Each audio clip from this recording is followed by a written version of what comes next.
Our theme for these studies is all that Jesus taught. ఈ అధ్యయనములకు మన అంశం ఏమిటంటే యేసు బోధించినదంతయు. This is very important because Jesus told us in Matthew 28:20 to teach disciples in every nation every single thing that he has commanded. ఇది ఎంతో ప్రాముఖ్యమైనది, ఎందుకంటే యేసుక్రీస్తు ప్రభువారు మత్తయి సువార్త 28వ అధ్యాయం 20వ వచనంలో ఈ విధంగా చెప్పారు, మీరు సమస్త జనులకు నేను ఏ ఏ సంగతులను ఆజ్ఞాపించితినో వాటిని గైకొనవలనని బోధించవలెను. And until we have done that, our job is not complete మనం దాన్ని చేసే వరకు కూడా మన పనిని మనం ఇంకా ముగించనట్లే, in fulfilling the Great Commission. దేవుడు అప్పగించిన గొప్ప పనిని మనం నెరవేర్చనట్లే. So we've been looking at the things that Jesus spoke and taught and commanded, beginning in Matthew 4, and we've reached up to Matthew chapter 5 now. మనం మత్తయి సువార్త 4వ అధ్యాయం నుండి ప్రారంభించి యేసుక్రీస్తు ప్రభువారు ఏదైతే మాట్లాడారో, ఏదైతే బోధించారో, ఏదైతే ఆజ్ఞాపించారో వాటిని మనం చూస్తూ ఉన్నాం. ఇప్పుడు మనం మత్తయి సువార్త 5వ అధ్యాయంలోనికి వచ్చాం. And we were looking at anger and sexually lustful thinking. కోపము గురించి, లైంగిక సంబంధమైన మోహపు తలంపుల గురించి మనం చూస్తున్నాం. Let's look at Matthew 5 verse 27 today. You have heard that it was said, you shall not commit adultery. ఈరోజు మనం మత్తయి సువార్త 5వ అధ్యాయం 27వ వచనాన్ని మనం చూద్దాం. That was the standard under the Old Testament law. పాత నిబంధనలోని ధర్మశాస్త్రం క్రింద ఉన్న ప్రమాణం అది. But I say to you, Jesus was explaining what was behind that command. కానీ నేను మీతో చెప్పున్నదేమనగా, అంటే ఇక్కడ యేసుక్రీస్తు ప్రభువారు ఆ ఆజ్ఞకు వెనక ఉన్న ఉద్దేశం ఏంటో చెప్తున్నారు. It was not just a question of physically avoiding adultery, ఇక్కడ కేవలం భౌతిక సంబంధమైన వ్యభిచారాన్ని చేయకుండా ఉండటం మాత్రమే కాదు, but inwardly not even lusting after a woman. Now God has put a strong sexual desire in all men. కానీ అంతరంగంలో ఒక స్త్రీ వైపు మోహపు చూపులు చూడకుండా ఉండటము. ఎందుకంటే పురుషుల్లో మనం చూసినట్లయితే ఎంతో బలమైన లైంగిక సంబంధమైన కోరికలను దేవుడు ఉంచాడు. And we know, all men know, this desire arises up in our hearts in our early teenage years. పురుషులందరికీ కూడా ఇది తెలుసు, ఈ కోరికలు టీనేజ్ లో ఉన్నప్పుడు బయటపడుతూ ఉంటాయి. And it becomes strong and lasts for many decades in our life. ఆ తర్వాత మన జీవితంలో అనేక దశాబ్దాల పాటు అవి కొనసాగుతూ ఉంటాయి. Why has God allowed such a strong desire within man? దేవుడు ఎందుకు పురుషుని లోపల అంత బలమైన కోరికలను ఉంచాడు? A woman doesn't have such a strong desire for sex as a man. లైంగిక సంబంధం కోసం ఒక పురుషునికి ఉన్నంత తీవ్రమైన కోరికలు ఒక స్త్రీకి ఉండవు. God could have kept the sexual desire low in a man just like in a woman, but in his great wisdom he's made it much stronger in a man. ఒక స్త్రీలో ఉన్నట్లే పురుషునిలో కూడా లైంగిక సంబంధమైన కోరికలను తక్కువగా ఉండేటట్లు దేవుడు ఉంచొచ్చు, కానీ తన అనంత జ్ఞానం చొప్పున ఆ విధంగా ఆయన ఉంచలేదు. And there is a reason for it. దానికి ఒక కారణం ఉంది. God wants us to be overcomers. మనము జయించే వారముగా ఉండాలని దేవుని యొక్క కోరిక. And here is an area where we should overcome before we get married. మనము వివాహం చేసుకొనక మునిపే వీటిని మనం జయించవచ్చు. ఈ విషయంలో God could have made man in such a way that he didn't get this desire till he was 25 or 26 and he could get married straight away and be free from it. ఒక పురుషునికి 25-26 సంవత్సరాలు వచ్చే వరకు కూడా దేవుడు వీటికి సంబంధించిన కోరికలను పెట్టకుండా ఉన్నట్లయితే నేరుగా అతడు పెళ్లి చేసుకోవచ్చు. But yet he has allowed this desire to come up in our heart when we are 12 or 13 years old. కానీ మనకు 12-13 సంవత్సరాల వయసు ఉన్నప్పుడే మన హృదయంలోనికి కోరికలు వచ్చేటట్లు దేవుడు అనుమతించాడు. And from that time we have to battle it and God wants us to overcome this in our thought life before we are married. అప్పటి నుండి కూడా మనము దాని మీద పోరాటం చేసి ఆ తలంపుల నుండి మనకు వివాహం కాక మునిపే మనం జయించవచ్చు. That's the reason why he gives us 13-14 years to fight and struggle and overcome it before we get married. అందుకే దేవుడు మనకు వివాహం కాక మునుపు 13-14 సంవత్సరాల సమయం ఇచ్చాడు, దానికి విరోధంగా పోరాడి మనం గెలవచ్చని. It doesn't have to take that long. If you're faithful, it can be much quicker than that. నిజానికి అంత సమయం పట్టవలసిన అవసరం లేదు. నువ్వు నమ్మకంగా ఉన్నట్లయితే దానికంటే ముందే నువ్వు జయిస్తావు. But we have to have a radical attitude if we are to overcome it. కానీ వీటిని జయించాలి అంటే ఎంతో తీవ్రమైన వైఖరిని నువ్వు కలిగి ఉండాలి. And we got to be honest and acknowledge that it's impossible in our human power to overcome it. మనం ఎంతో యథార్థంగా ఉండాలి ఈ విషయంలో. మన మానవ సంబంధమైన సొంత శక్తితో వీటిని జయించడం అసాధ్యమని గుర్తించాలి. Even the great apostle Paul was a very upright man according to the law. ఎంతో గొప్ప అపోస్తలుడైన పౌలు కూడా ధర్మశాస్త్రం ప్రకారం చూసినట్లయితే ఎంతో అనింద్యుడిగా ఉన్నాడు. Acknowledged, as we saw in our last study, that he could not overcome this desire until he was filled with the Holy Spirit. అపోస్తలుడైన పౌలు కూడా ఈ విషయంలో జయించలేకపోయాడు. గత అధ్యయనంలో మనం చూసాము, పరిశుద్ధాత్మతో నింపబడే వరకు అతడు ఈ విషయంలో జయించలేకపోయాడు. The Spirit of God set him free. It's like Jesus opening the blind men's eyes, which they couldn't open by themselves. దేవుని యొక్క ఆత్మే పౌలుకి విడుదల కలుగజేసింది. ఒక గుడ్డివానికి దేవుడు ఏ విధంగా అయితే చూపునిచ్చాడో వాళ్ళంతట వాళ్ళే చూపుని పొందలేరు. So it's only through the power of the Holy Spirit that this is possible. కాబట్టి ఇది కేవలం పరిశుద్ధాత్మ శక్తి ద్వారా మాత్రమే సాధ్యము. In fact, everything in the Sermon on the Mount, we can live up to this standard only if we are filled with the Holy Spirit. నిజానికి మనం చూసినట్లయితే కొండ మీద ప్రసంగంలో ఉన్న ప్రతి ఆజ్ఞను కూడా మనం జయించాలంటే మనము పరిశుద్ధాత్మతో నింపబడితేనే జయించగలము. And I'm not talking about the cheap counterfeits that are going around today under the name of fullness of the Spirit. పరిశుద్ధాత్మ యొక్క నింపుదల మీద మనము చూసే ఈ నకిలీ అనుభవాల గురించి నేను చెప్పటం లేదు. If all that the fullness of the Spirit that you claim to have experienced has made you shake and roll on the ground and laugh and నీవు పరిశుద్ధాత్మతో నింపబడ్డానని చెప్పుకొని అది కేవలం నిన్ను అటు ఇటు ఊగేటట్లు చేసి నవ్వేటట్లు చేసి నేల మీద పడి దొర్లేటట్లు చేసినట్లయితే, speak in tongues, then you are defeated by these sins like anger, కేవలం భాషలతో మాట్లాడేటట్లు చేసినట్లయితే కానీ నువ్వు కోపంలో ఓడిపోతూ, and sexual lust, if you still raise your voice at your wife or your husband, లైంగిక సంబంధమైన మోహపు తలంపుల్లో పడిపోతూ నీ భార్య మీదో భర్త మీదో నువ్వు కేకలు వేస్తూ, you have not been filled with the Holy Spirit. Don't let anybody deceive you. అలా నీవు ఉన్నట్లయితే నువ్వు పరిశుద్ధాత్మతో నింపబడలేదు. ఎవరో నిన్ను మోసం చేయకుండా చూసుకో. Many people are deceived by that. The Holy Spirit gives us a new tongue. అనేక మంది దీని ద్వారా మోసపోతున్నారు. పరిశుద్ధాత్ముడు మనకి నూతనమైన నాలుకనిస్తాడు. Not just speaking in unknown tongues, but even in our mother tongue. It's no use speaking in unknown tongues. ఏదో తెలియని భాష కాదు కానీ మన మాతృభాషలోనే మాట్లాడేట్లు చేస్తాడు. తెలియని భాష మాట్లాడటం ద్వారా ఉపయోగమే ఉండదు. On Sunday morning in a church and shouting at your wife in your mother tongue. ఆదివారం ఉదయమున నీవు తెలియని భాషల్లో మాట్లాడి తర్వాత నీ మాతృభాషలో నీ భార్య మీద అరిస్తే ఏంటి లాభం? On Sunday afternoon, that's not the fullness of the Holy Spirit. ఆదివారం సాయంత్రంన నీ మాతృభాషలో నీ భార్య మీద అరిస్తే ఏంటి లాభం? అది నీవు పరిశుద్ధాత్మతో నింపబడినట్లు కాదు. The fullness of the Holy Spirit gives us control over our tongues. The fruit of the Spirit is self-control. పరిశుద్ధాత్మ యొక్క నింపుదల ఏం చేస్తుందంటే మన నాలుక మీద మనకు అదుపును తీసుకొస్తుంది. ఆత్మ ఫలం ఏంటంటే ఆశా నిగ్రహం. Gives us control over our tongues. మన నాలుక మీద మనకు అధీనం వస్తుంది. 24 hours a day, 7 days a week. రోజుకి 24 గంటలు, వారానికి 7 రోజులు. If it's not that, let me tell you what you should do. వారానికి 7 రోజులు. Ask God to give you a genuine fullness of the Holy Spirit. నిజమైన పరిశుద్ధాత్మ యొక్క నింపుదల కోసం నీవు దేవుడిని అడుగు. Thank God for the gifts of the Spirit, but ask God for the genuine fullness of the Spirit. ఆత్మ వరాలను బట్టి దేవునికి వందనాలు. అయితే నిజమైన పరిశుద్ధాత్మ యొక్క నింపుదల కోసం ప్రభువుని అడగాలి. Which is beyond just having the gifts of the Holy Spirit. అది కేవలం పరిశుద్ధాత్మ యొక్క వరములను కలిగి ఉండటం కంటే కూడా ఎంతో విలువైంది. It's the only way to overcome. There is no other way. జయించటానికి ఇక ఏ మార్గము లేదు, ఇదొక్కటే మార్గం. James says every animal has been tamed by man. James chapter 3, but the tongue no man can control, but the Holy Spirit can. యాకోబు రాసిన పత్రిక 3వ అధ్యాయంలో యాకోబు ఏం చెప్తున్నాడంటే ప్రతి జంతువు కూడా సాధు చేయబడుతుంది, కానీ ఈ నాలుకను ఎవరు సాధు చేయలేరు, కానీ పరిశుద్ధాత్ముడు చేయగలడు. And if you are filled with the Holy Spirit, he will give you control over your tongue. నీవు పరిశుద్ధాత్మలో నింపబడినట్లయితే నీ నాలుక మీద ఆయన నీకు అధీనాన్ని ఇవ్వగలడు. And over your eyes.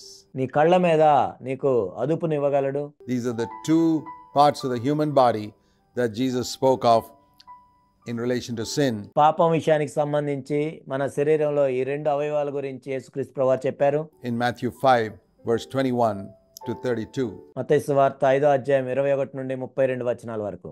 Sinning with the tongue, sinning with the eyes. నాలుకతో పాపం చేయటం, కన్నులతో పాపం చేయటం. Very, very important. ఇవి ఎంతో ఎంతో ప్రాముఖ్యమైనవి. And don't ever be satisfied with any cheap counterfeit of the fullness of the Holy Spirit. పరిశుద్ధాత్మ యొక్క నింపుదల విషయంలో ఏదో చౌకబారు నకిలీ అనుభవాలతో నీవు సంతృప్తి పడవద్దు.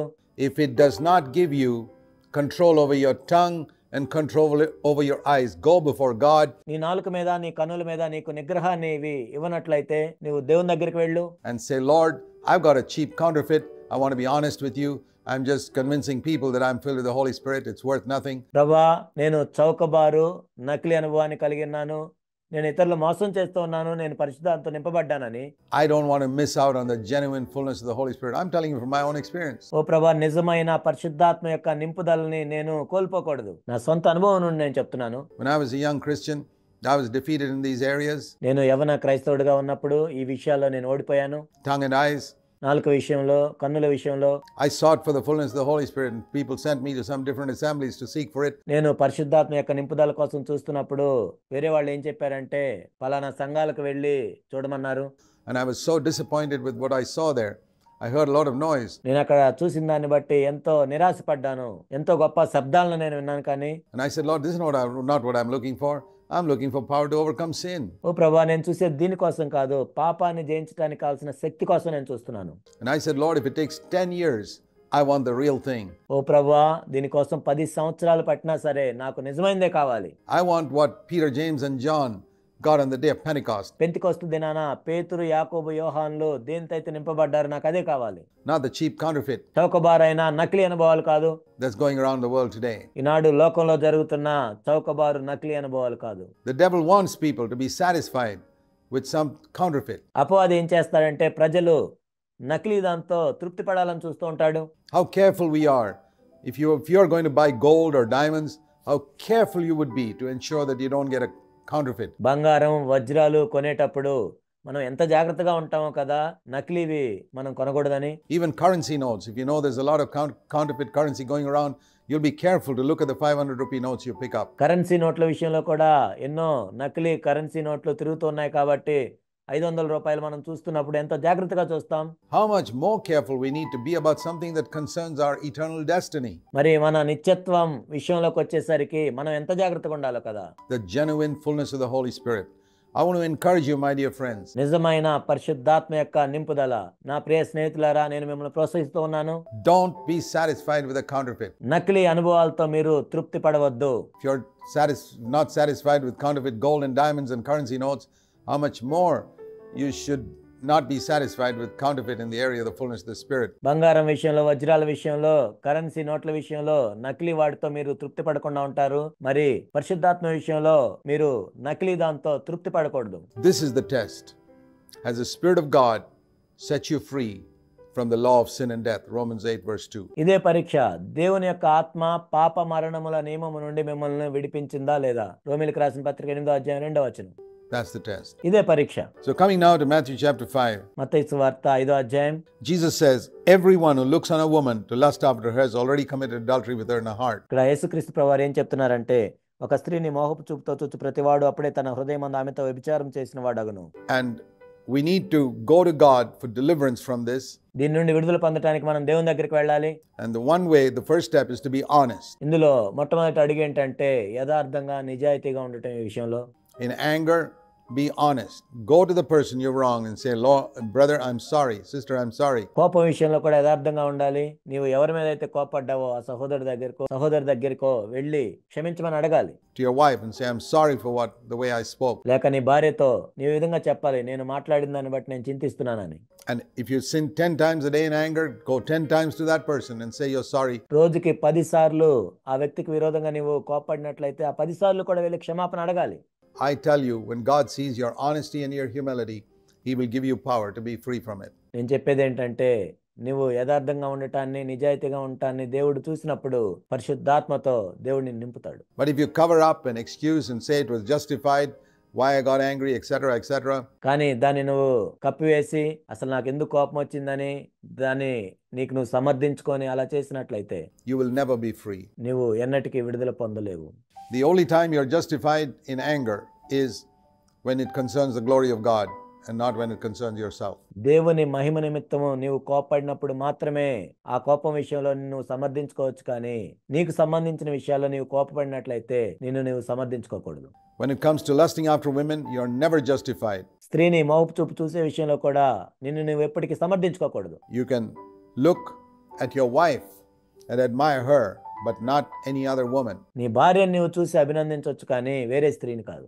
That's not God's will. అది దేవుని చిత్తం కాదు. And he says you got to be radical here. ఇక్కడ ఎంతో తీవ్రంగా ఉండాలి ఈ విషయంలో మనం. First of all, you got to be honest and say, Lord, I committed adultery. మొట్టమొదటిగా ఎంతో యథార్థంగా దేవుని దగ్గరికి వెళ్ళి, ప్రభువా నేను వ్యభిచారం చేశానని ఒప్పుకోవాలి. Don't ever say, I admired a beautiful face. No, I committed adultery. ఒక అందమైన ముఖాన్ని నేను అభినందిస్తున్నానని చెప్పొద్దు. నేను వ్యభిచారం చేశాను అని ఒప్పుకోవాలి. If you're honest, God will deliver you. నువ్వు యథార్థంగా ఉన్నట్లయితే దేవుడు నిన్ను విడిపిస్తాడు. The other thing is you must be radical. The Bible says, flee from immorality. ఇంకొక విషయం ఏంటంటే నువ్వు ఎంతో తీవ్రంగా ఉండాలి. బైబిల్ ఏం చెప్తుందంటే జారత్వం నుండి పారిపోండి. If you're at the computer and you're tempted, either run away from it or switch the channel or turn it off. ఒకవేళ కంప్యూటర్లో నువ్వు చూస్తున్నప్పుడు నువ్వు శోధించబడినట్లయితే ఆ కంప్యూటర్ని ఆపేయాలి, లేకపోతే ఛానల్ మార్చాలి. And say, Lord, I don't care what, but I don't want to fall here. ప్రభు అది ఏదైనా సరే నేను మాత్రం ఇక్కడ పడిపోకూడదు. It's possible to overcome. దాన్ని జయించడం సాధ్యమే. And if your right eye makes you to stumble, tear it out. నీ కుడి కన్ను నిన్ను అభ్యంతరపరిచిన యెడల దాన్ని పెరికివేయము. He's not telling us to physically pull out our right eye. It's obvious because you could still lust with your left eye. భౌతికంగా మన కన్నులు పీకేసుకోవాలని ఆయన చెప్పట్లేదు. ఎందుకంటే నీ కుడి కన్ను పెరికివేసినట్లయితే ఎడం కన్నుతో అయినా నువ్వు మోహించొచ్చు. The meaning is that you take a radical attitude towards sin. దీని అర్థం ఏంటంటే పాపం విషయంలో నువ్వు ఎంతో తీవ్రమైన వైఖరిని కలిగి ఉండాలి. Radical attitude towards your tongue and your eyes. నీ నాలుక విషయంలో, కన్నుల విషయంలో ఎంతో తీవ్రమైన వైఖరిని కలిగి ఉండాలి. It's like be like a blind man at that time. ఇది ఎలా ఉంటుందంటే ఆ సమయంలో నీవు గుడ్డివాడిగా ఉండాలి. When you're tempted to angry, be like a dumb man at that time. నీవు కోపపడ్డకు శోధించబడుతున్న సమయంలో నీవు మోగవానిగా ఉండాలి. Can a dumb man raise his voice and shout at someone? No. ఒక మోగవాడు తన నోరు తెరచి ఎవరి మీదైనా కేకలు వేయగలడా? Can a blind man lust? No. Be like a blind man. ఒక గ్రుడ్డివాడు మోహించగలడా? ఒక గ్రుడ్డివాడిగా ఉండు. And say, Lord, you didn't give me eyes to lust after women. ఓ ప్రభువా, నేను స్త్రీలను చూసి మోహించడానికి కాదు నీవు నాకు కళ్ళు ఇచ్చింది. You gave me eyes to see your glory. నీ మహిమను చూడటానికి నువ్వు నాకు కళ్ళు ఇచ్చావు. Because it says, if you don't do that, ఒకవేళ నీవు ఆ విధంగా చేయకుండా ఉన్నట్లయితే you can preserve the parts of your body and be thrown into hell. It's better you lose one part of your body and go into God's kingdom. నీ శరీరాన్ని నువ్వు కాపాడుకొని నువ్వు నరకానికి వెళ్తావు, కానీ దానికి బదులు నీ శరీరంలో ఒక అవయవాన్ని కోల్పోయి దేవుని యొక్క రాజ్యంలోనికి వెళ్ళటం శ్రేష్టం. In the same way, if you sin sexually with your right hand, verse 30. అదే విధంగా 30వ వచనంలో మనం చూసినట్లయితే నీ కుడి చేతితో నీవు లైంగిక సంబంధమైన పాపం చేసినట్లయితే and that makes you to stumble, cut it off. ఒకవేళ అది నిన్ను అభ్యంతరపరిచినట్లయితే దాన్ని నీ వద్ద నుండి నరికివేయము. That means imagine that you have an amputated hand and you can't sin with your right hand or your left hand. ఉదాహరణకి నీకు చెయ్యి లేదనుకో, కుడి చెయ్యి అయినా ఎడం చెయ్యి అయినా లేనట్లయితే నువ్వు ఏ చేత్తో కూడా పాపం చేయలేవు. It's better that than your whole body going to hell. Jesus was very, very down to earth and practical. నీ దేహం అంతా నరకంలో వెళ్ళటం కంటే నీ ఒక అవయవం లేకపోవటం శ్రేష్టమని యేసుక్రీస్తు ప్రభువారు చెప్తున్నారు. యేసుక్రీస్తు ప్రభువారిని మనం చూసినట్లయితే ఆయన ఎంత సామాన్యంగా, ఎంతో ఆచరణాత్మకంగా చెప్తూ ఉన్నారు. What a lot of sexual sins people commit with their eyes and their hands. మనుషులు వాళ్ళ కళ్ళతో, చేతులతో ఎన్ని రకాల లైంగిక సంబంధమైన పాపాలు చేస్తూ ఉంటారు కదా. And Jesus says, act as if you're blind, as if you're amputated. కాబట్టి యేసుక్రీస్తు ప్రభువారు ఏం చెప్తున్నారంటే ఆ సమయంలో నువ్వు గ్రుడ్డివాడిగా అనుకో, లేకపోతే నీ రెండు చేతులు లేవనుకో. Because it is very, very serious. ఎందుకంటే ఇది ఎంతో తీవ్రమైన పాపం. And if we take that radical attitude, I believe God will help us to be completely free and you'll have a better marriage as well. అంత తీవ్రమైన వైఖరిని నీవు తీసుకున్నట్లయితే తప్పకుండా దేవుడు నీకు విడుదలనిస్తాడు. తర్వాత నీ కుటుంబ జీవితం కూడా, వివాహ జీవితం కూడా బాగుంటుంది. Don't think marriage will solve the problem of lust. వివాహం చేసుకుంటే మోహానికి సంబంధించిన సమస్య పరిష్కారం అవుతుందని అనుకోవద్దు. There are lots of married people who fall into adultery of their thoughts all the time, every day. There are a lot of married people who watch internet pornography. వివాహమైన వాళ్ళే అనేక మంది లైంగిక సంబంధమైన మురికి తలంపులు కలిగి ఉంటారు. అనేక మంది భూత చిత్రాలు చూస్తూ ఉంటారు. Marriage doesn't solve that problem. కేవలం వివాహం మాత్రమే ఆ సమస్యకు పరిష్కారాన్ని ఇవ్వదు. Because it's an inner desire. If you don't battle it in the power of the Holy Spirit, ఎందుకంటే అది అంతరంగంలో ఉండే కోరిక. పరిశుద్ధాత్మ యొక్క శక్తి ద్వారా దానికి వ్యతిరేకంగా పోరాటం చేయనట్లయితే you'll be defeated and delude yourself all your life. నీవు ఓడిపోతూ నిన్ను నువ్వు నీ జీవితం అంతా కూడా భ్రమ పెట్టుకుంటావు. That you're a spiritual Christian when you're not. నీవేదో ఆత్మ సంబంధమైన క్రైస్తవుడిని అని భ్రమపరుచుకుంటావు, కానీ నిజానికి నువ్వు కాదు. Is this some postgraduate thing that Jesus is speaking about? No, he's just talking about how to escape hell. ఇక్కడ యేసుక్రీస్తు ప్రభువారు ఏదైనా పోస్ట్ గ్రాడ్యుయేషన్ గురించి ఇక్కడ చెప్తూ ఉన్నారా? ఇది చాలా సామాన్యమైన ప్రాథమికమైన విషయం. ఇదేంటంటే నరకం నుండి తప్పించుకోవటం. Escaping hell is not some postgraduate Christian stuff, it's basic elementary stuff. నరకం నుండి తప్పించబడటం అనేది క్రైస్తవ జీవితంలో అదేదో పోస్ట్ గ్రాడ్యుయేషన్ కి సంబంధించింది కాదు, కానీ కేవలం ఎంతో ప్రాథమికమైంది. He says it's better for your body part to perish than for your whole body to be thrown into hell. నీ దేహమంతయు నరకంలో పడవేయబట్టం కంటే నీ శరీరంలో ఒక అవయవం తొలగిపోవటం మంచిది. He's talking about salvation from hell, bare minimum. నరకం నుండి రక్షణ గురించి ఆయన చెప్తున్నాడు. అది ఎంతో కనీసమైనది, చిన్నది. And this is what he wants us to teach every disciple in every nation. How much is it being taught? Hardly at all.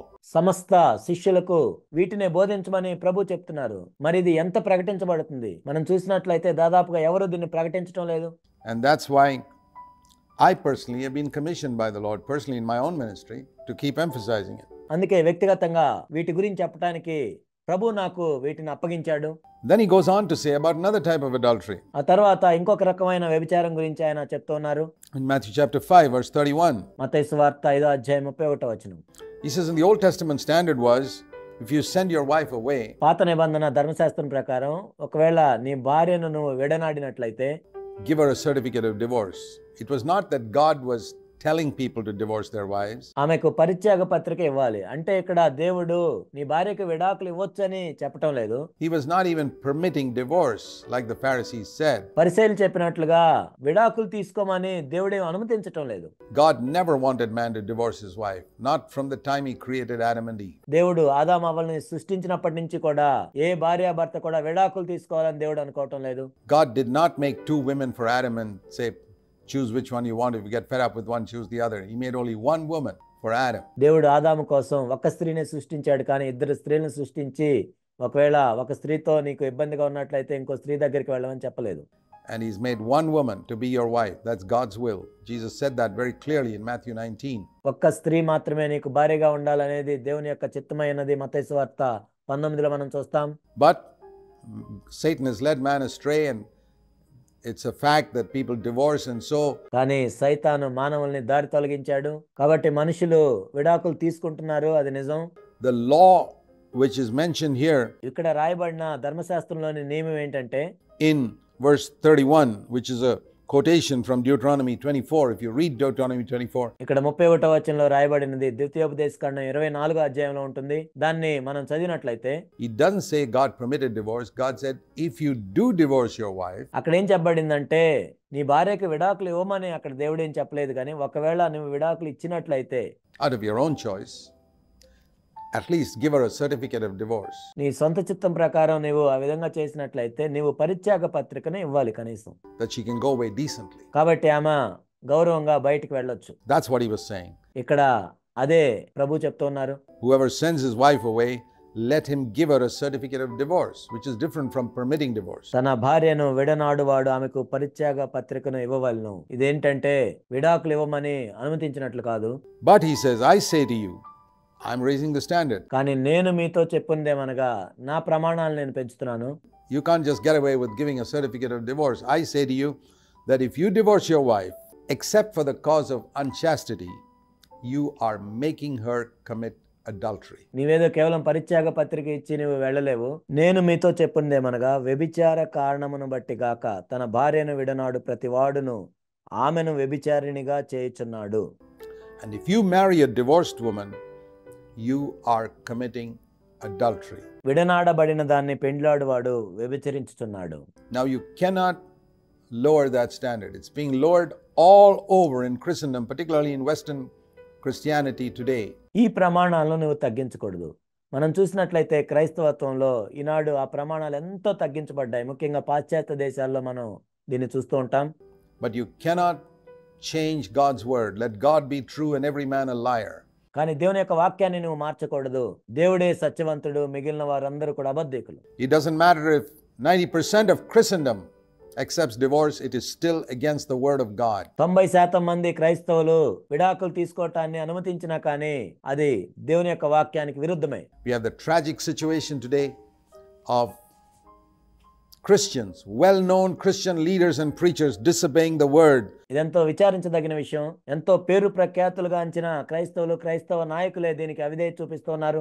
Which says, whoever marries a divorced woman commits adultery. There are great preachers I know who married divorced women and justified it by saying that God led me to do it. విడనాడబడిన దానిని పెండ్లాడువాడు వ్యభిచరించుచున్నాడు. ఎంతో మంది గొప్ప బోధకులు ఆ విధంగా విడాకులు తీసుకున్న వ్యక్తిని వివాహం చేసుకొని దేవుడే నన్ను నడిపించాడు ఈ స్త్రీని వివాహం చేసుకోవటానికి అని చెప్తున్నారు.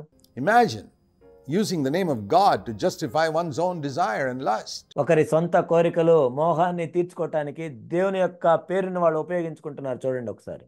And there are many pastors and preachers today who are divorced themselves and who are marrying divorced women. ఈనాడు అనేక మంది బోధకులు పాస్టర్లు వాళ్ళే విడాకులు తీసుకుంటున్నారు. విడాకులు తీసుకున్న స్త్రీలను వివాహం చేసుకుంటున్నారు.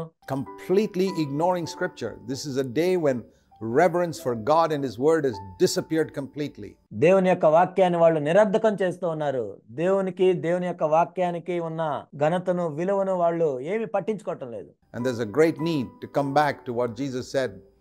Go into every nation, make disciples and teach them to do every single thing I've commanded you. కాబట్టి యేసుక్రీస్తు ప్రభువారు చెప్పిన బోధ దగ్గరికి మరలా మనం రావాలి. సమస్త దేశములకు వెళ్ళి సమస్త జనులను శిష్యులుగా చేసి ఆయన ఏ ఏ సంగతులు ఆజ్ఞాపించారో వాటన్నిటిని గైకొనమని వారికి బోధించాలి. Will you have a large church as a result? No.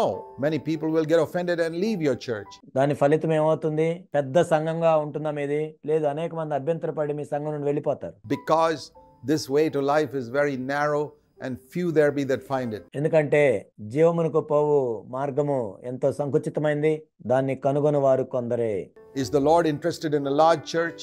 Far from it. దేవుడు ఒక పెద్ద సంఘాన్ని కోరుకుంటున్నాడా? లేదు. He's interested in a pure church. ఆయన పవిత్రమైన సంఘాన్ని కోరుకుంటున్నాడు. And if it is pure and large, praise the Lord. ఒకవేళ అది పవిత్రంగా ఉండి పెద్దగా ఉన్నట్లయితే దేవునికి వందనాలు. But if it's a choice between large and pure, the Lord says pure. That's what I want. ఒకవేళ పెద్దగా ఉండాలా పవిత్రంగా ఉండాలా అంటే ప్రభు ఎప్పుడు కూడా పవిత్రమైన దాన్నే కోరుకుంటాడు. What about your position? మరి నువ్వేమనుకుంటున్నావు? Is that your position too?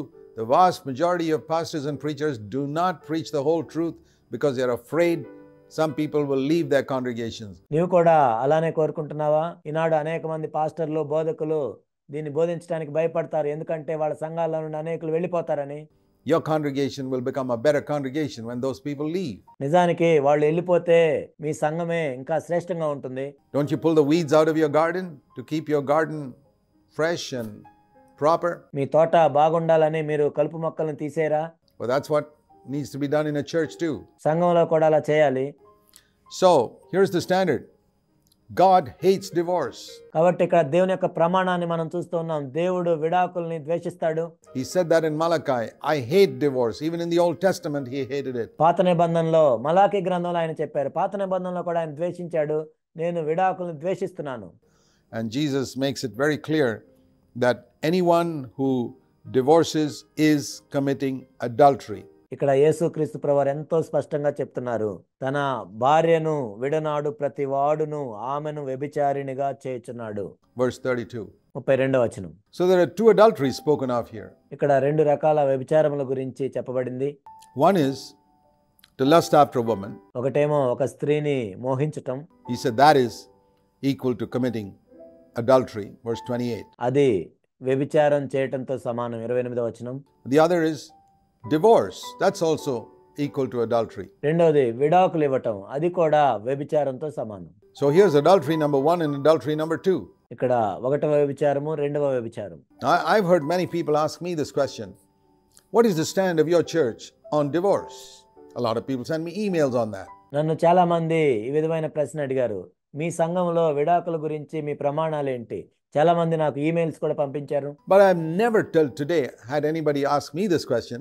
What's your stand in your church on lusting after women? కానీ ఒక్కరు కూడా నన్ను ఈ ప్రశ్న అడగలేదు. స్త్రీని మోహపు చూపులు చూసే విషయంలో మీ సంఘంలో ప్రమాణం ఏంటి అని ఎవరు అడగలేదు నన్ను. Why is that? Why there's so much emphasis on adultery number 2 and ignoring adultery number 1? ఎందుకని ఇలా రెండవ వ్యభిచారం గురించి అనేక మంది మాట్లాడుతున్నారు, కానీ మొదటి వ్యభిచారం గురించి ఎందుకు ఎవరు మాట్లాడటం లేదు? There are churches that take a very strong stand against divorce. Praise the Lord for that. కొన్ని సంఘాలు విడాకులకు వ్యతిరేకంగా ఎంతో ఉన్నతమైన నిర్ణయాలను తీసుకున్నారు. అందుబట్టి దేవునికి వందనాలు. They even put people out. వాళ్ళు అలా చేసిన వాళ్ళని సంఘం నుండి బయట కూడా పంపిస్తారు. What about taking an equally strong stand on adultery number 1, which is lusting after women? మరి ఒకటవ వ్యభిచారమైన స్త్రీని మోహపు చూపులు చూడటం అనే విషయంలో మరి మన ప్రమాణాలు ఏంటి? We can be very hard on divorced people, విడాకులు తీసుకున్న వ్యక్తుల మీద మనమైతే కఠినంగా ఉంటాం, but not hard on people who are lusting with their eyes. Is there a difference? మరి వాళ్ళ కళ్ళతో మోహపు చూపులు చూస్తున్న వారిని, వ్యభిచారం చేస్తున్న వారిని మనం ఏమీ అనము. ఏదైనా తేడా ఉందా ఈ రెంటి మధ్య? Both are adultery in God's eyes, దేవుని దృష్టిలో ఈ రెండు కూడా వ్యభిచారములే. and we need to take them both seriously. ఈ రెండింటిని మనం ఎంతో తీవ్రంగా తీసుకోవాలి. Some of you may say, well, I'm not divorcing my wife. I'm a pretty holy person. మనలో కొంతమంది ఈ విధంగా అనొచ్చు, నేను నా భార్యకి ఏం విడాకులు ఇవ్వట్లేదు, నేను ఎంతో పరిశుద్ధుడిని అని అనొచ్చు. Do you lust with your eyes? That's equal to adultery too. మరి నీ కళ్ళతో నీ మోహపు చూపులు చూస్తున్నావా? అది కూడా వ్యభిచారమే.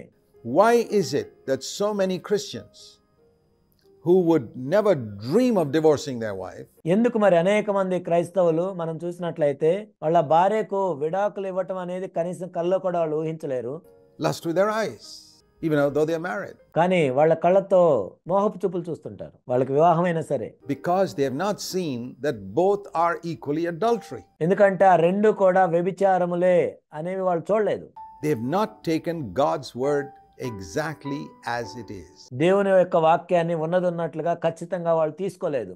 Let me show you a word that you must always remember when you read scripture. ఒక వచనాన్ని మీకు చూపిస్తాను, మీరు లేఖనములను చదివే ప్రతిసారి దాన్ని జ్ఞాపకం ఉంచుకోవాలి. It's in Isaiah and chapter 66. యెషయా గ్రంథం 66వ అధ్యాయం.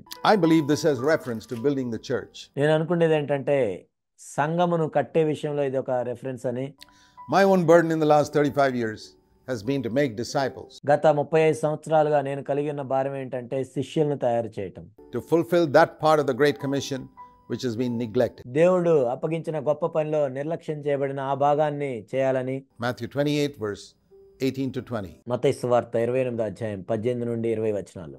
All authority is given to the Lord Jesus in heaven and earth, and that authority can be communicated to me to make disciples. పరలోకమందును భూమి మీదను సర్వాధికారం యేసుక్రీస్తు ప్రభువుకి ఇవ్వబడింది. ఆ సర్వాధికారం ఎందుకంటే శిష్యులుగా చేయటానికి, To baptize them in the name of the triune God, త్రియేక దేవుని నామములో వారికి బాప్తిజం ఇచ్చి, and to teach them to do every single thing that Jesus commanded. యేసుక్రీస్తు ప్రభువారు ఏ ఏ సంగతులను ఆజ్ఞాపించారో వాటన్నిటినీ గైకొనవాలని వారికి బోధించాలి. Not to leave anything out. దాంట్లో ఏ ఒక్కటి కూడా విడిచిపెట్టకుండా. When Jesus made a table, he wouldn't leave one bit out of that table. యేసుక్రీస్తు ప్రభువారు ఒక టేబుల్ ని చేసినట్లయితే అందులో ఒక్క దాన్ని కూడా విడిచిపెట్టరు. That table would be perfect as a carpenter. ఒక వడ్రంగి వానిగా ఆ టేబుల్ ని ఎంతో పరిపూర్ణంగా చేస్తారు. And that's the type of church he's building. That's the type of Christian he's making. అలాంటి సంఘాన్ని ఆయన నిర్మిస్తున్నాడు, అలాంటి క్రైస్తవులను ఆయన తయారు చేస్తున్నాడు. Isaiah 66, the Lord says, యెషయా గ్రంథం 66వ అధ్యాయంలో ప్రభు ఈ విధంగా చెప్తున్నారు. by the way, the latter half of Isaiah beginning at chapter 40 మనం చూసినట్లయితే యెషయా గ్రంథం 2వ భాగం 40వ అధ్యాయం నుండి ప్రారంభమవుతుంది. is got some fantastic promises for Christians. క్రైస్తవుల కోసం ఎంతో అద్భుతమైన వాగ్దానాలు ఉంటాయి ఆ 2వ భాగంలో. Let me mention this in passing. దీని గురించి నేను ప్రస్తావిస్తున్నాను. That there are two parts in Isaiah. The first 39 chapters, somewhat similar to the first 39 books of the Old Testament. యెషయా గ్రంథంలో 2 భాగాలు ఉంటాయి. మొదటి 39 అధ్యాయాలను మనం చూసినట్లయితే పాత నిబంధనలోని 39 పుస్తకాల వలె ఉంటాయి. And the next 27 chapters corresponding to the 27 books in the New Testament. మిగిలిన 27 అధ్యాయాలను మనం చూసినట్లయితే క్రొత్త నిబంధనలోని 27 పుస్తకాల వలె ఉంటాయి. The last 27 chapters of Isaiah are essentially New Covenant prophecy. యెషయా గ్రంథంలో చివరి 27 అధ్యాయాలు కూడా క్రొత్త నిబంధన ప్రవచనాలు కలిగి ఉంటాయి. A lot of them referring to Christ and a lot of them referring to us అందులో అనేకమైన ప్రవచనాలు క్రీస్తును చూపిస్తూ ఉన్నాయి, మన గురించి ఉన్నాయి. who follow in Jesus' footsteps. There are some fantastic promises. యేసుక్రీస్తు ప్రభు యొక్క అడుగుజాడల్లో మనం నడవటానికి కాబట్టి ఎన్నో అద్భుతమైన వాగ్దానాలు అందులో ఉన్నాయి. In Isaiah chapters 40 to 66, which essentially relate to us in the New Covenant. యెషయా గ్రంథం 40 నుండి 66 అధ్యాయాలు మనం చూసినట్లయితే క్రొత్త నిబంధనలో ముఖ్యంగా మనకు సంబంధించి అనేకమైన ప్రవచనాలు అందులో ఉన్నాయి. Isaiah 66 is one of them, verses 1 and 2. యెషయా గ్రంథం 66 అధ్యాయం 1-2 వచనాల్లో కూడా ఇలాంటివి ఉన్నాయి. Let's look at this as a picture of building the church of Jesus Christ, యేసుక్రీస్తు ప్రభు యొక్క సంఘము కట్టే విషయంలో మనం దీన్ని చూసినట్లయితే against which the gates of hell will never prevail. the true church. నిజమైన సంఘము ఎదుట పాతాళలోక ద్వారములు నిలవనేరవు. Heaven is my throne, the Lord says, Isaiah 66 verse 1, and the earth is my footstool. యెషయా గ్రంథం 66 అధ్యాయం 1వ వచనంలో ప్రభు ఈ విధంగా చెప్తున్నారు, ఆకాశము నా సింహాసనము, భూమి నా పాదపీఠము. Where is the house that you're going to build for me? Where is the church that you human beings, you people who call yourselves born again Christians, where is this church that you're going to build for me? The Lord says. ఇక్కడ ప్రభు చెప్తున్నారు, మీరు నా నిమిత్తము కట్టే సంఘము ఎక్కడుంది? మనుషులైన మీరు, తిరిగి జన్మించాము అని చెప్పుకునే క్రైస్తవులైన మీరు నా కొరకు కట్టే సంఘం ఎక్కడ? When heaven is my throne, even the earth is only the place where I keep my feet. ఆకాశము నా సింహాసనము, భూమి కేవలం నా పాదపీఠం. My hand has made all these things. అవన్నీ నా హస్తకృత్యములు. But the Lord says, I will look at this person. In other words, this is the person who can build my church. కానీ నేను ఇలాంటి వ్యక్తి కోసం చూస్తున్నాను. ఇంకో మాటలో చెప్పాలంటే ఇలాంటి వ్యక్తులే నా సంఘాన్ని కట్టగలరు. That means this is the person I will look upon with favor to build my church against which the gates of hell will not prevail. పాతాళలోక ద్వారములో నిలవనేరని నా సంఘము కట్టు నిమిత్తము నేను ఇలాంటి వ్యక్తినే దృష్టించుచున్నాను.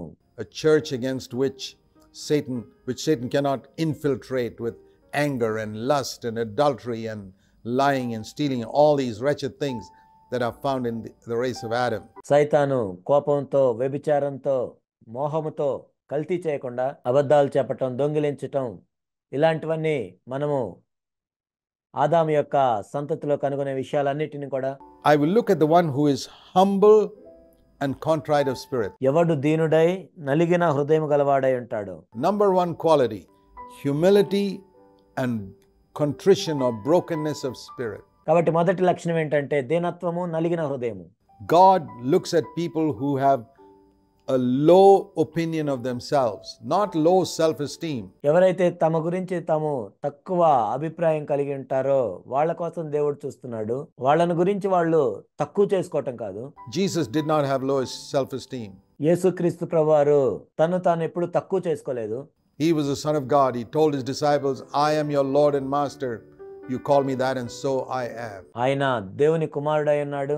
తన శిష్యులతో ఈ విధంగా చెప్పారు, నన్ను ప్రభువు యజమాని అని మీరు పిలుస్తున్నారు కదా, నేను ప్రభువుని యజమానుణ్ణి. He had no doubt who he was. ఆయన ఏమై ఉన్నాడో ఆయనకి ఎటువంటి సందేహం లేదు. He knew he was the Son of God. He didn't have any low self-esteem. ఆయన దేవుని కుమారుడు అని ఆయనకు తెలుసు కాబట్టి తన గురించి తాను ఎప్పుడు తక్కువ చేసుకోలేదు. But he had such tremendous humility that he considered others as people whom he should serve. కానీ ఆయన ఎంత దీనత్వం కలిగి ఉన్నాడంటే ఇతరులకు నేను సేవ చేయాలి, ఇతరులు నేను సేవించాలని ఆయన అనుకున్నాడు. He would wash their feet. వాళ్ళ పాదములను కడిగాడు. Do you know that he even washed the feet of Judas Iscariot? మీకు తెలుసా ఆయన ఇస్కరియోతు యూదా యొక్క పాదాలు కూడా కడిగాడు. That is humility. అదే దీనత్వం అంటే. Washing the feet of one who's going to betray you in a few hours. కొన్ని గంటల్లో నిన్ను అప్పగించబోతున్న ఒక వ్యక్తి యొక్క పాదములు కడగటం. He had no low self-esteem, but he took a low position in terms of himself. కాబట్టి తాను ఎప్పుడు తక్కువ చేసుకోలేదు, కానీ ఆయన ఎప్పుడు తక్కువ స్థానాన్ని తీసుకున్నాడు. He had low thoughts about himself in relation to others, like it says in Philippians 2:3. తన మీద తాను తక్కువ అభిప్రాయం కలిగి ఉండి ఇతరులకు ఎక్కువ విలువ ఇచ్చాడు. Philippi 2:3లో చెప్పబడినట్లుగా Consider others as more important than yourself. నీకంటే ఇతరులు ప్రాముఖ్యమైన వారని తెలుసుకోవటం. That's the number one quality. Brokenness of spirit. అది మొట్టమొదటి లక్షణము. విరిగి నలిగిన ఆత్మ. A brokenness and sorrow because we're not like Christ. God looks at that type of person. మనం క్రీస్తు వలె లేవని దుఃఖపడటం దేవుడు అలాంటి వారి కోసం చూస్తున్నాడు. And the second quality in the person God looks at. దేవుడు ఒక వ్యక్తిని చూసే విషయంలో రెండో లక్షణం ఏంటంటే Isaiah 66:2 is one who trembles at my word. యెషయా 66:2 ఎవడు నా మాట విని వణుకుచుండెను.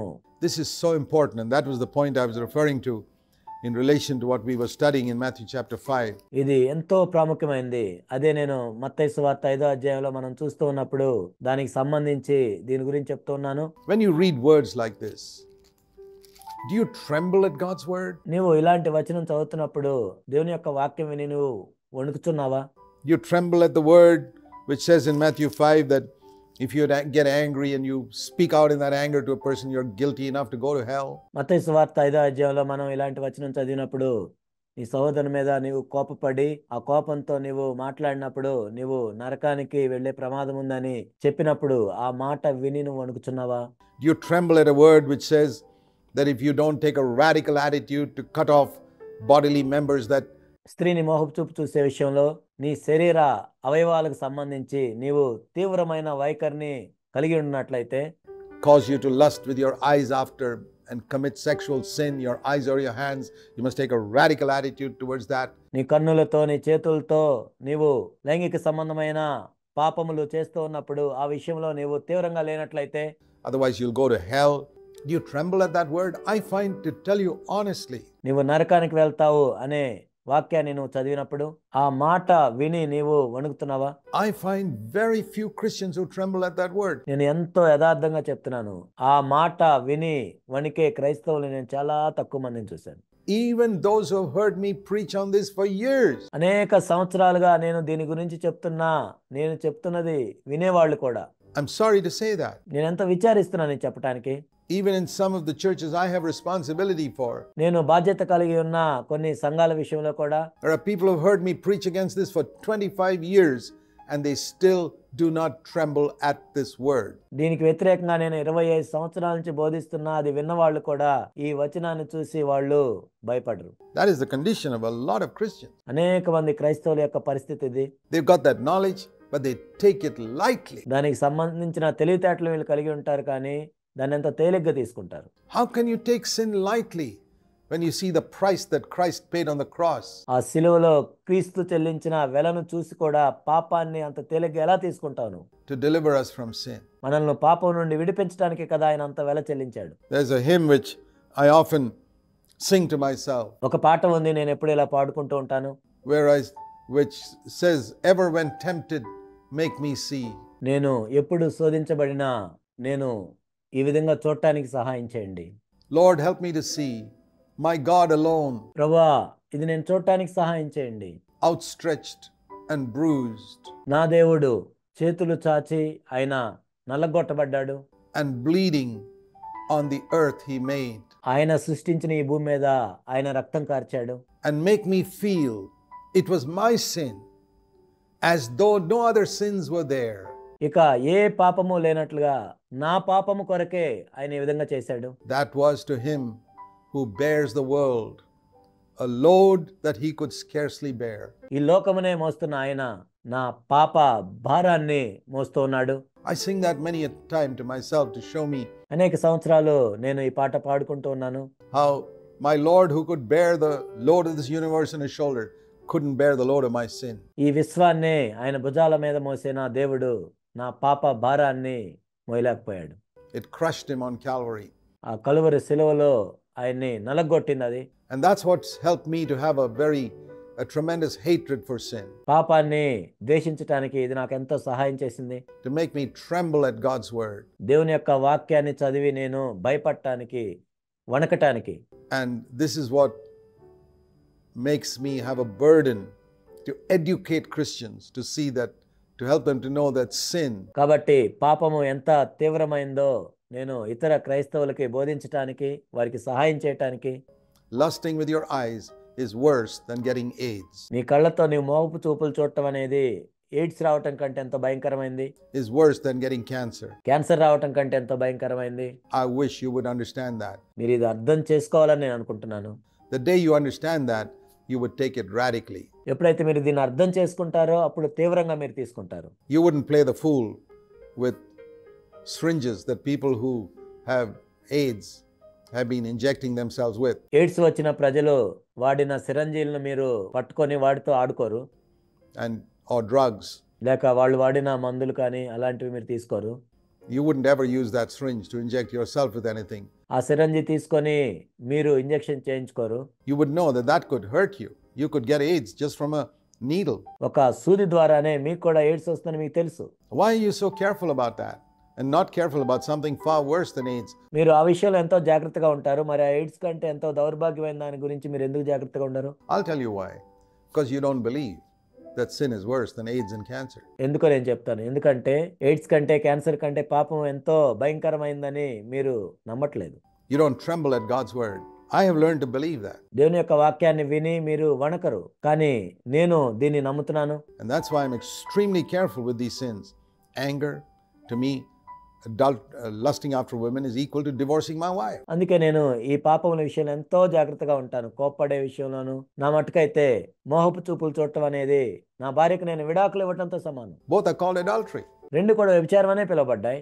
I find very few Christians who take it that seriously. కానీ చాలా కొద్ది మంది క్రైస్తవులు మాత్రమే దీన్ని తీవ్రంగా తీసుకుంటున్నట్లు నేను చూశాను. Very few preachers who preach it that seriously. చాలా కొద్ది మంది బోధకులు మాత్రమే దీన్ని బోధిస్తారు. And so I believe that in the Sermon on the Mount, the fundamental requirement that we need to have as we read this, కాబట్టి నేను అనుకునేది ఏంటంటే కొండ మీద ప్రసంగంలో దానికి కావాల్సిన ప్రాథమికమైన విషయాలు ఏంటంటే is what Jesus said, unless your righteousness surpasses Matthew 5:20, the righteousness of the scribes and Pharisees, you will not enter the kingdom of heaven. మత్తయి సువార్త 5వ అధ్యాయం 20వ వచనము. శాస్త్రుల నీతి కంటేను పరిసయ్యుల నీతి కంటేను మీ నీతి అధికము కాని యెడల మీరు పరలోక రాజ్యంలో ప్రవేశింపనేరరు. I want to say to you, my friends, that I believe that with all my heart. నా ప్రియ స్నేహితులారా, నేను మీతో చెప్తున్నాను, నా హృదయం అంతటితో నేను దీన్ని నమ్ముతున్నాను. That the Lord is expecting from Christians a quality of righteousness which is way above the 10 commandments. కాబట్టి ప్రభు ఇక్కడ క్రైస్తవుల దగ్గర నుంచి ఏం కోరుకుంటున్నాడంటే 10 ఆజ్ఞల కంటే కూడా ఎంతో ఎంతో ఉన్నతమైన నీతిని ఆయన కోరుకుంటున్నాడు. In every one of those commandments, way above. Idolatry is not bowing down before idols of wood and stone. It's giving God, something other than God a place in my heart. ఇక్కడ విగ్రహారాధన అంటే రాళ్లతో చెక్కలతో చేసిన విగ్రహానికి భౌతికంగా నమస్కారం చేయటం మాత్రమే కాదు, నా హృదయంలో దేవుని యొక్క స్థానాన్ని వేరొక దానికి ఇవ్వటం. That's idolatry. అదే విగ్రహారాధన అంటే. Sabbath is not just not doing work on the Sabbath day. ఇక్కడ విశ్రాంతి దినము అంటే ఏ పని చేయకుండా ఉండటమనే కాదు, It's an inner life of rest. అంతరంగ జీవితంలో ఉండే విశ్రాంతి. Adultery is not just physical adultery, but lusting with the eyes. ఇక్కడ వ్యభిచారం అంటే భౌతికంగా వ్యభిచారం అనే కాదు, కళ్ళతో మోహపు చూపులు చూడటం కూడా వ్యభిచారమే. Murder is not just murder, it's anger. నరహత్య అంటే కేవలం భౌతికంగా హత్య చేయటం మాత్రమే కాదు, కోప్పట్టం. And like that with all the commandments as we look at later on. ఆ విధంగా ప్రతి ఆజ్ఞ కూడా ఇవన్నీ వర్తిస్తాయి, తర్వాత మనం చూద్దాం. But let's learn to tremble at God's word so that God can use us to build his church. కాబట్టి మనం దేవుని యొక్క వాక్యమును విని వణకటానికి నేర్చుకోవాలి. ఆ విధంగా తన సంఘాన్ని కట్టడానికి దేవుడు మనల్ని వాడుకుంటాడు. What we saw in Isaiah 66, 1 and 2. యెషయా గ్రంథం 66, 1, 2 వచనాల్లో ఏదైతే మనం చూసామో, He's saying, this is the type of person whom I will look and bless and use to build my house. ఇలాంటి వ్యక్తి కోసం నేను చూస్తున్నాను, నా దృష్టి ఉంచుతున్నాను, ఆ వ్యక్తినే నా సంఘాన్ని కట్టడానికి నేను వాడుకుంటాను, ఆశీర్వదిస్తాను. May God help you and me. దేవుడు మనందరికీ సహాయం చేయను గాక. Let's pray. ప్రార్థన చేసుకుందాం. Heavenly Father, పరలోకపు తండ్రి, help us to be men and women after your own heart, ఓ ప్రభా, మీ హృదయానుసారులుగా ఉండే స్త్రీ పురుషులుగా మమ్మల్ని చేయండి. whom you can use in a day of compromise and worldliness. ప్రభా, ఎంతో రాజీ పడుతున్నా లోకానుసారంగా ఉన్న ఈ రోజుల్లో మమ్మల్ని ఉపయోగించుకోండి. And backsliding and declension. ఓ ప్రభా, ఎంతో వెనక్కి దిగజారిపోతున్నా క్షీణించిపోతున్న దినాల్లో మేము ఉన్నాం. In Babylonian Christendom. ప్రభా, బబులోను క్రైస్తవ్యం ఉన్న దినాల్లో మేము ఉన్నాం. Help us to be like Daniel, those who will not defile ourselves. ఓ ప్రభా, మమ్మల్ని మేము అపవిత్రపరచుకోకుండా దానియేలు వలె ఉండటానికి సహాయం చేయండి. And keep ourselves true for you. ఓ ప్రభా, మీ కొరకు మేము యథార్థంగా ఉండటానికి సహాయం చేయండి. We humbly ask in Jesus' name. దీనులుగా మేము యేసు క్రీస్తు నామములో వేడుకుంటున్నాం తండ్రి. Amen. ఆమేన్.